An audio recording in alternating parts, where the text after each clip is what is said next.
అందరికీ నమస్కారం. డిగ్రీ విద్యార్థులందరికీ నా యొక్క నమస్కారాలు. అలాగే మరి మన ఎస్ఆర్ఆర్ తెలుగు ఛానల్ను సబ్స్క్రైబ్ చేసుకోండి, అలాగే షేర్ చేయండి, అలాగే గంట గుర్తు నొక్కండి. నేను మీ రాజేంద్రాచార్యులు. డిగ్రీ ప్రథమ సంవత్సరం మొదటి సెమిస్టర్ గురించి అందులో ఉన్నటువంటి పాఠ్యాంశాలు, మరి సెమిస్టర్ 1లో ఇంపార్టెంట్ ప్రశ్నలు ఎలా వస్తాయి, అందులో ఎన్ని భాగాలు ఉన్నాయి, ఏ భాగాల నుంచి ఎన్ని మార్కులు ఉంటాయి, అంటే ఎన్ని గుణములు ఉంటాయి, ఇవన్నీ విషయాలు తెలుసుకుందాం. అయితే ఇక్కడ BA, BSc, BCom and BBA and CBCS first semester విద్యార్థులందరికీ ఈ పాఠ్యాంశాలు ఉపయోగకరంగా ఉంటాయి. అలాగే అంటే తెలుగు సెకండ్ లాంగ్వేజ్. మరి మీకు మోడల్ పేపర్ను మీ ముందు ఉంచదలిచాను. ఈ కాకతీయ యూనివర్సిటీకి సంబంధించింది. మరి అన్ని యూనివర్సిటీలు కూడా అంటే ఇందులో విభాగాలు వేరువేరుగా ఉన్నప్పటికీ, మరి ఇందులో గుణములు కొంత అటు ఇటు ఉన్నప్పటికీ, ఇక్కడ కాకతీయ యూనివర్సిటీకి సంబంధించినటువంటి ఈ డిగ్రీ సెమిస్టర్ 1 విద్యార్థుల కొరకు ఈ మోడల్ పేపర్ను నేను మీ ముందు ఉంచదలిచాను. అయితే విభాగం ఏ 4x5 = 20. అంటే టోటల్గా ఇందులో 5 క్వశ్చన్లు ఉంటాయి. అందులో 4 క్వశ్చన్లకు ఇక్కడ జవాబులు చేయాలి, అంటే ప్రశ్నలకు జవాబులు రాయాలి. అంటే ఇక్కడ ఒక్కొక్క దానికి 5 మార్కులు అన్నమాట. అంటే ఒక క్వశ్చన్కు 5 మార్కులు, అంటే 4 క్వశ్చన్స్ రాయాలి. అంటే 5 ప్రశ్నలు ఇస్తే 4 ప్రశ్నలకు జవాబులు రాయాలన్నమాట. ఒక్కొక్క ప్రశ్నకు 5 మార్కులు లేదా 5 గుణములు ఉంటవి. ఇక్కడ మరి ఏ అంశాలు ఈ విభాగం ఏలో ఉంటాయి అంటే సందర్భ సహిత వాక్యాలు ఉంటాయి, అలాగే రచయిత పరిచయం ఉంటాయి, మరియు పర్యాయ పదాలు, నానార్థాలు, మరియు సామాన్య, సంశ్లిష్ట, సంయుక్త వాక్యాల గురించి ఈ విభాగం ఏలో మరి ప్రశ్నలకు జవాబులు రాయాల్సి ఉంటుంది. ఇప్పుడు మీకు అర్థమైపోయింది ఉంటాను. అంటే ఇందులో 5 క్వశ్చన్లు ఇస్తారు. 4టిని ఇక్కడ అటెంప్ట్ చేయాల్సినటువంటి అవసరం ఉంటుంది. ఒక్కొక్క దానికి 5 మార్కులు ఉంటాయి. ఇక్కడ కన్ఫ్యూజ్ విద్యార్థులు అసలు కానే కావద్దు. ఒక్క ప్రశ్నకు 5 మార్కులు ఉంటాయి. 4 ప్రశ్నలకు జవాబులు రాయాలి. సరే, ఇది అర్థమైంది అనుకుంటాను. తర్వాత విభాగం బి. ఈ విభాగం బి చెప్పే ముందు మీకు ఇప్పుడు విభాగం ఏలో ఇక్కడ 20 మార్కులు ఉంటాయి, విభాగం బిలో 60 మార్కులు ఉంటాయి. మరి టోటల్ 80 మార్కులు కదా, మరి ఇంకా 20 మార్కులు మరి ఏమైనట్టు అని మీకు సందేహం కలగచ్చు. ఈ 20 మార్కులు మీకు అసైన్మెంట్ రూపంలో 20 గుణములు ఉంటాయి. అందులో ఏవైతే ఈ గద్య పద్య భాగాలు ఉన్నాయో వాటి నుంచి మల్టిపుల్ చాయిస్ ప్రశ్నలకు జవాబులు రాయాల్సి ఉంటుంది. అంటే 20 క్వశ్చన్లకు 20 ఆన్సర్లు ఇస్తారు. అది మీరు ఈ పాటికే ప్రతి ఒక్కరు కూడా అందరూ ఆ అసైన్మెంటు 20 గుణములు అందరూ రాసి ఉంటారు. అయితే ఇప్పుడు 80 మార్కులకు ఈ అసైన్మెంట్లో ఈ ఫస్ట్ సెమిస్టర్లో మీకు పరీక్ష ఉంటుంది. కాబట్టి విభాగం ఏ గురించి మనం చెప్పుకున్నాం, విభాగం బి గురించి చెప్పుకుందాం. విభాగం బిలో 4x15 అంటే 4 ప్రశ్నలకు జవాబులు రాయాలి. ఒక్కొక్క ప్రశ్నకు 15 గుణములు ఉంటాయి. అంటే 15 మార్కులు ఉంటాయి. అంటే మొత్తం ఎన్ని అన్నమాట 60 మార్కులు. అంటే ఇక్కడ అన్ని ప్రశ్నలకు సమాధానాలు రాయాల్సి ఉంటుంది. అన్ని ప్రశ్నలు అంటే ఇక్కడ ఛాయిస్ ఇస్తారు. ప్రతిదానికి 2 ఛాయిస్ ఇస్తారు. అయితే ఇక్కడ 7వ దానికి మరి 7వ క్వశ్చన్ ఏంటిది అంటే ఈ క్రింది పద్యాలలో ఒకదానికి ప్రతిపదార్థ తాత్పర్య సహిత సమగ్ర వాక్య రాయండి అని ఉంటుంది. అంటే ఇక్కడ ఈ పద్య భాగంలో 3 పాఠ్యాంశాలు ఉన్నాయి. ఒకటి శకుంతలోపాఖ్యానము, ఇది నన్నయ్య గారు కవి. ఆ తర్వాత మరి గొడగూచి, ఆ తర్వాత సంవరుణుడి తపస్సు. సంవరుణుడి తపస్సు ఇక్కడ అద్దంకి గంగాధర్ గారు. మరి ఈ గొడగుచి రచయిత ఎవరు? మరి పాల్కురికి సోమన గారు, మన తెలంగాణ కవి గారు. ఈ మూడింటిలో మీకు అనుమానం రావచ్చు. అంటే ఫస్ట్ శకుంతలోపాఖ్యానము, ఇందులో 5 స్టార్ గుర్తు పద్యాలు ఇవ్వడం జరిగింది. ఈ 5 నుంచి డెఫినెట్ ఒకటి తప్పకుండా వచ్చేస్తుంది. అంటే మీరు ఈ 5 స్టార్ గుర్తు పద్యములకు ప్రతిపదార్థ యుక్తంగా మరి వివరణతో యుక్తంగా భావంతో యుక్తంగా మీరు చదువుకోవాల్సినటువంటి అవసరం ఉంది.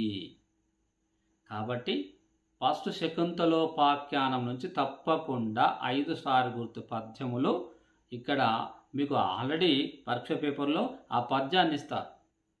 మీరు కొద్దిగా కష్టపడితే చాలు, కొద్దిగా ఒక్కసారి ప్రాక్టీస్ చేసుకుంటే ఇందులో మామూలుగా ఎక్కువగా సాధారణమైనటువంటి భాషలోనే మీకు అర్థమైన రీతిలోనే ఉంటుంది. అక్కడక్కడ కొంత కఠినమైనటువంటి పదాలకు అర్థాలు నేర్చుకుంటే సరిపోతుంది.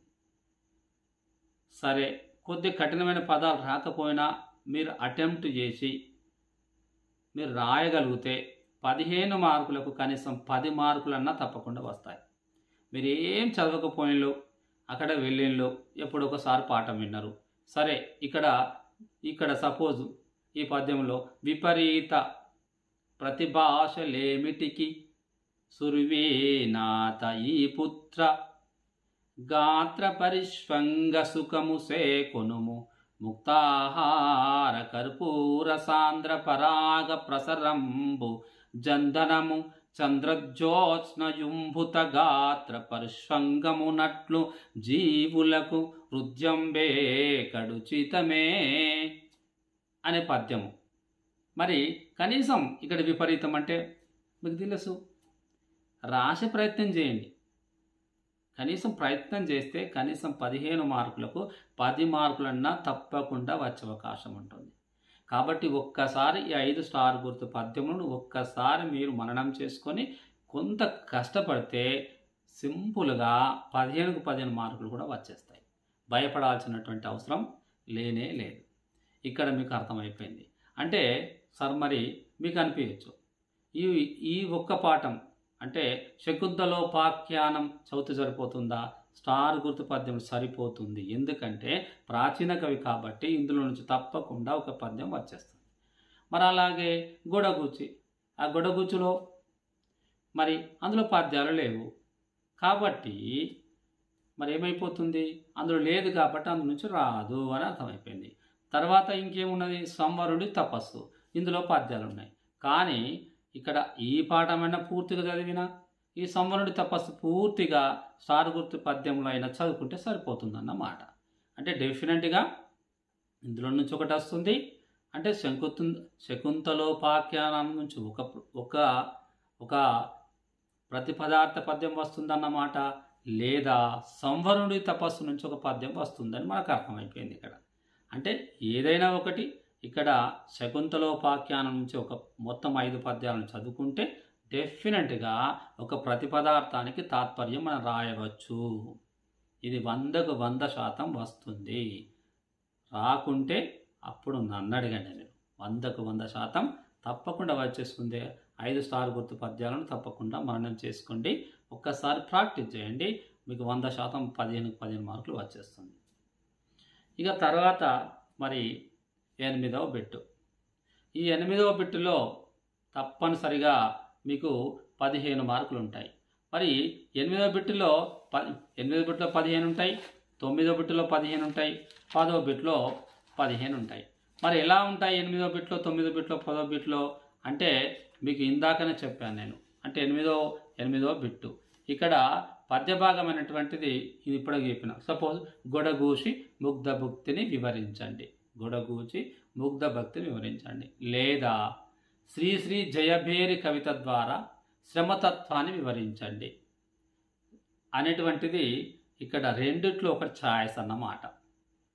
గొడగూచి పాఠం ఒక్కసారి చదువుకుంటే సరిపోతే స్టోరీ మీద ఏది రాసిన మార్కులు పడతాయి. గొడగూచి ముగ్ధత్వాన్ని ఒక్కసారి చదువుకుంటే చాలు.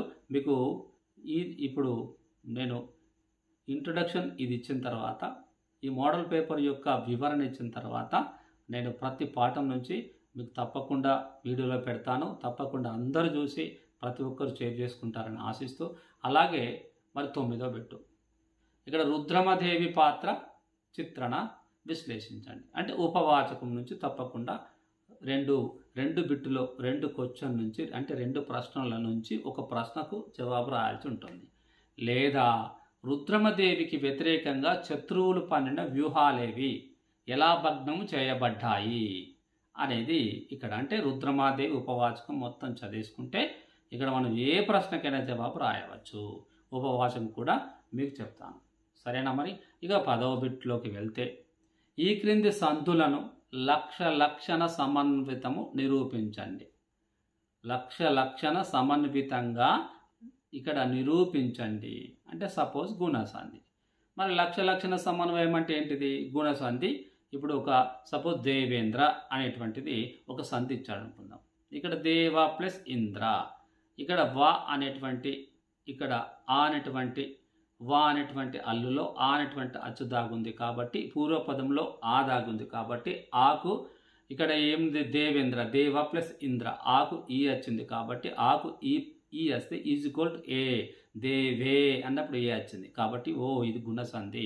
అంటే గుణములు ఇందులో వచ్చేసినాయి. అంటే అకారమునకు ఈ ఊ రూలు పరమైతే మరి ఏమైపోతుంది? ఏ ఓ ఆరులు ఏకాదేశంగా వస్తాయి అనేది ఇలా రాయడం వల్ల ఇక్కడ చూడండి, అంటే ఇందులో 3కి 3 రాస్తే 15 మార్కులు వస్తాయి. అంటే దగ్గర ఇక్కడ 5 మార్కులు అన్నమాట. ఒక గుణసంధి సూత్రం రాసి విడదీసి వివరణ ఇస్తే మనం ఎన్ని వస్తున్నాయి? డెఫినెట్గా 5 మార్కులు వస్తున్నాయి. అంటే ఇక్కడ సంధులు మనకు సవర్ణ దీర్ఘ సంధి, గుణసంధి, వృద్ధి సంధి, యనాదేశ సంధి. పర్ఫెక్ట్గా ఈ 4 సంధులు మీరు చదివేసుకుంటే, అంటే సంస్కృత సంధులు చదివేసుకుంటే డెఫినెట్గా 5 మార్కులు ఎటు పోవని మనకు అర్థమవుతుంది. దానికి అనుగుణంగా ఒకటి ఉకార సంధి లేదా ఈత్వ సంధి లేదా గసడదవాదేశ సంధి, ఏదైనా ఒక 2 సంధులు ఎక్స్ట్రా చదువుకోండి.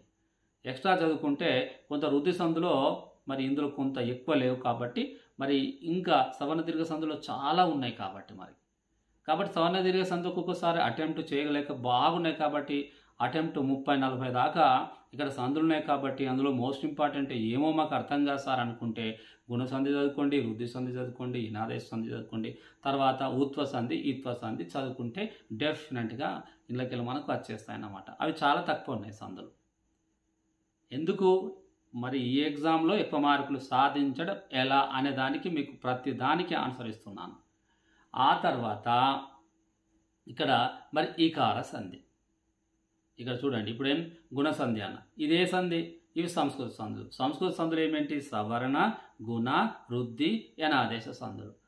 అలాగే మరి అత్వ, ఇత్వ, ఉత్వ సంధులు ఇవి తెలుగు సంధులు. అంటే అకార, ఇకార, ఉకార ఇవేంటి? తెలుగు సంధులు. తెలుగు సంధుల నుంచి కూడా ఒకటి ఇచ్చిండు కాబట్టి అత్వ, ఇత్వ, ఉత్వ డెఫినెట్గా ఈ మూడు సంధులు చదువుకుంటే మనకు డెఫినెట్గా ఒక సంధి వస్తుంది అన్నమాట. ఏమున్నది ఇప్పుడు? ఉత్వ సంధి. ఉత్తునకు అచ్చు పరమైతే సంధి నిత్యము. ఉత్తు అచ్చు నిత్యము, కథం అయిపోయింది. ఉత్తునకు అచ్చు పరమైతే అచ్చు పరమైతే సంధి నిత్యం. ఇత్వ సంధి. ఇత్తునకు అచ్చు పరమైతే సంధి ఇక్కడ వైకల్పికము, కథం. ఒకసారి సంధి రావడం, మరోసారి సంధి రాకపోవడం.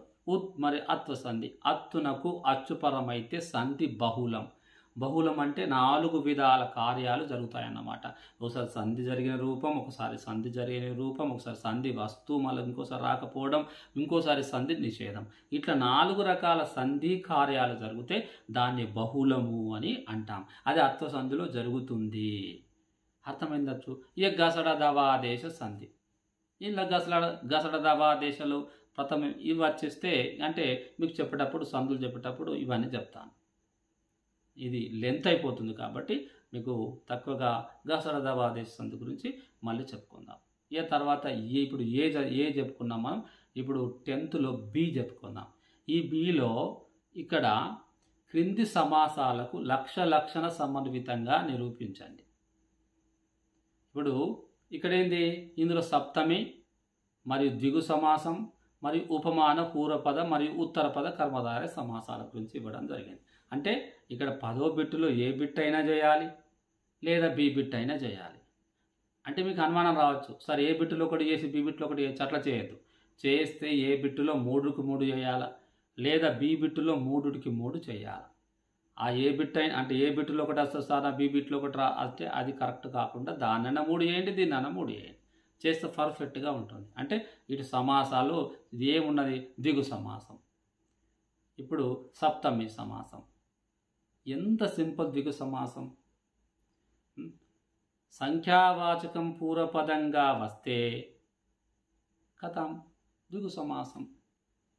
ఎంత సింపుల్ చూడండి. సంఖ్య వచ్చేస్తుంది, సంఖ్యా ప్రధానంగా వస్తే దాన్ని ద్విగు సమాసం అని అంటాం.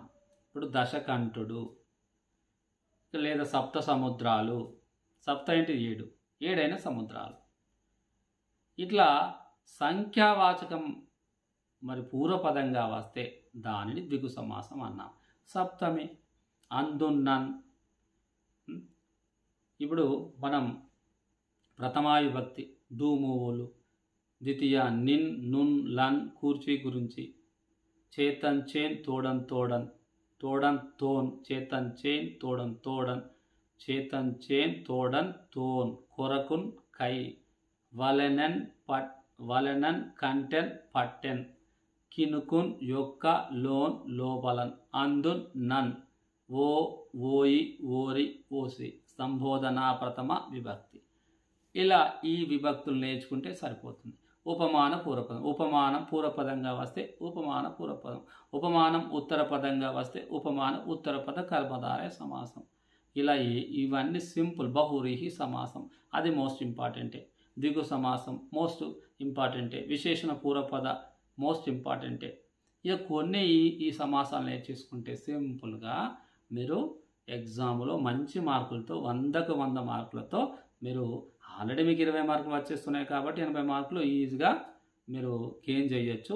చక్కగా అనుకున్న విజయాలు సాధించవచ్చు. తెలుగు అంటే చాలా ఈజీ. భయపడాల్సినటువంటి అవసరము లేనే లేదు. నేను చెప్పిన విధానాన్ని ఒకసారి ఫాలో కండి.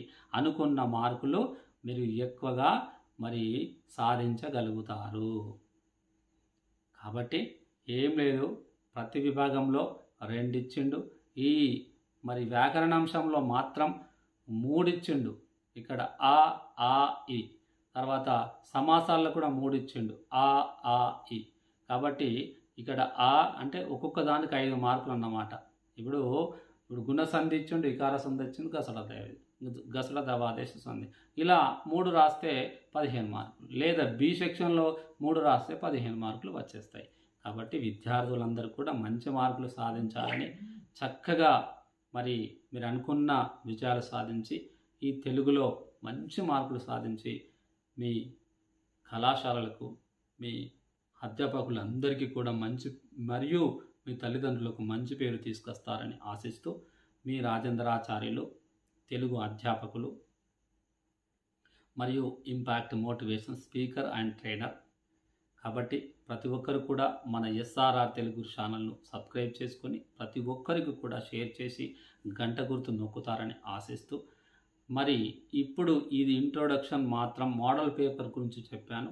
మరి ప్రతిరోజు మీకు ఎక్కువ సమయం లేదు కాబట్టి, మరి మార్చి 3 నుంచి పరీక్షలు ఉంటున్నాయి కాబట్టి తప్పకుండా ఈ వారం రోజులలో కంప్లీట్గా మీకు ఈ 80 మార్కుల పేపర్ను మీకు అందిస్తాను. మీరు తప్పకుండా ప్రతి ఒక్కరు చూసి షేర్ చేస్తారని మరొక్కసారి మీకు విన్నవిస్తూ, మీ అందరికీ కూడా నేను ఇంకొకసారి మన ఎస్ఆర్ఆర్ తెలుగు ఛానల్ను సబ్స్క్రైబ్ చేసుకుంటారని ఆశిస్తూ మీ అందరికీ నమస్కారం.